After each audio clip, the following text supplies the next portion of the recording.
and welcome to Radio Friends on Thursday, November the 24th, this Thanksgiving Day. It's good to have you with us. You spend the next 8 or 9 minutes with us. We'd appreciate it. And I want to introduce you right now to JOAN STACK, State Hello. Historical Society.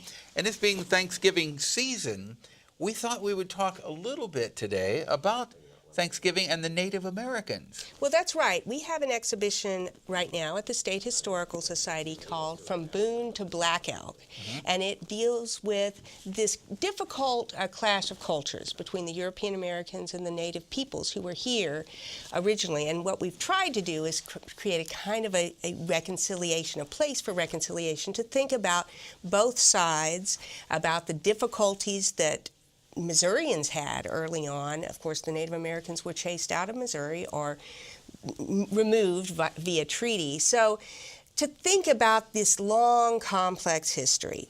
And so what we've done is we have some images of Daniel Boone. We actually, I talked last time about the portrait of Daniel Boone from the National Portrait Gallery that we have on display. But then half of the gallery is devoted to original drawings by a Native American artist by the name of Standing Bear, who illustrated a very famous book related to Native American history, and that is John Neihart's Black Elk Speaks. And we were talking about John Neihart. John Neihart was a professor at the university. That's right. And many, many years ago, John Neihart had a program on KOMU. And I think it was maybe the year they came on the air or a couple of years after they came on, and it was called In the Stars. And I remember, the reason I know that was before my time, but I remember when we were doing the 35th anniversary show, we had an old Kinescope clip of John Neihart. Oh, cool. And he was a professor at the university how long? Oh, well, he came late, and I think maybe in the 50s. This book was written, and I think he was a professor until close to his death, but I'm not quite sure about that. But they recorded him speaking. There's film of him in the archives as well. Well, he probably has, must have then of him when he was doing a show on KOMU. Maybe. Yeah. But I hadn't heard about that. So that's an interesting thing. I'll have to ask the manuscript people. But we also have all his notes for this book that he wrote in 1931 called Black Elk Speaks, where he went and interviewed an important holy man amongst the Sioux, who was known as Black Elk.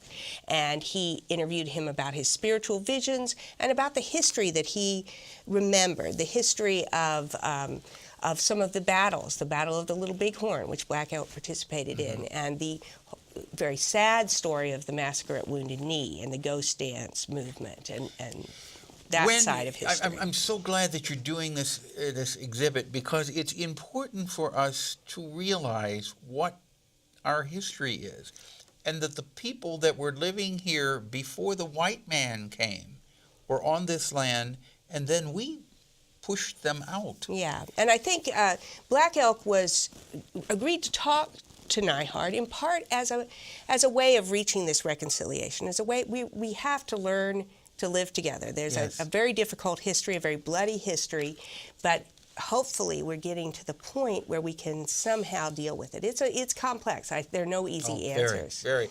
Now, the Native Americans looked at spirituality in a circle, didn't they? That's right. Life was in a circle, a cycle. And when it makes so much sense when you think about it. And this picture that you're showing is what Black Elk called the Great Hoop, but sometimes known as a medicine wheel, where each section represents a direction, north, south, east, and west.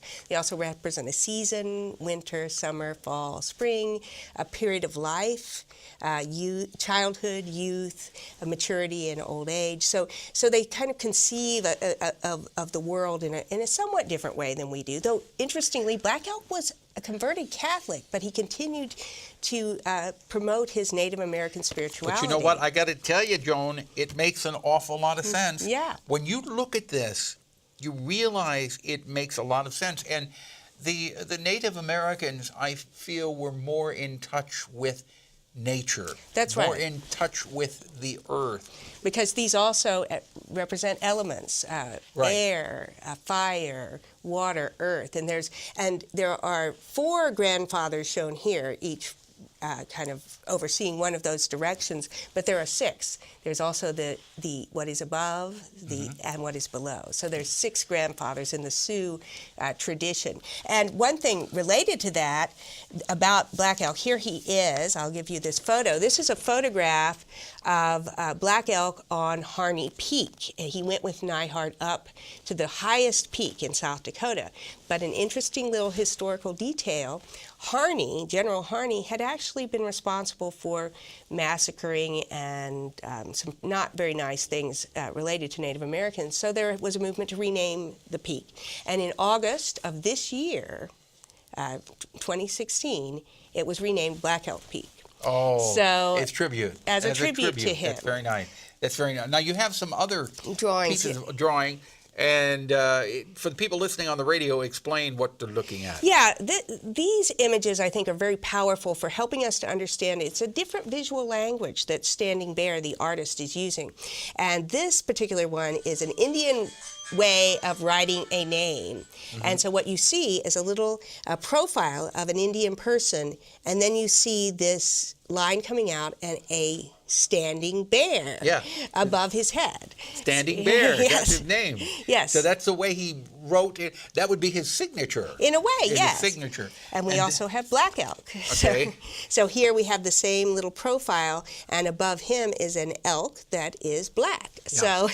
So now, this exhibit is running how long? It runs until mid-February next year, but I did want to... So it's open right now? It's open right now, and I wanted to promote an event that's going to be happening on Wednesday, this upcoming Wednesday, November 30th, which is the last day of Native American History Month, where we are going to have a kind of open house aimed at homeschoolers. So if there are any homeschoolers out there, we will have activities, and I will be in the gallery talking in particular about the medicine wheel, the great hoop. We'll make one on the floor of the gallery, and we'll talk about that whole concept. But we'll also talk about other aspects of the exhibit. So it could be tailored to any age, from elementary school all the way up to middle school and high school. For homeschoolers, but even if you're not a homeschooler, you're welcome. You can visit, yeah. That will be November 30th. 30th from 1 to 4. 1 to 4 at where? At the State Historical Society. So I should quickly remind people it's in Ellis Library on the MU campus. So on Wednesday, 1 to 4, homeschoolers and anyone else is welcome to come and visit us in the gallery. Free and open to the public. Got it. JOAN Stack. And JOAN Stack will be there, and she is one of the most knowledgeable people that you will ever meet. Just ask her all kinds of questions, and she'll answer them for you. Well, thanks. Thank you, Joan. Tomorrow, Barbara Buffalo at the City of Columbia. Something you'd like to hear or see, I'd love to hear from you. Drop me an email, pepperp@missouri.edu. Bye-bye.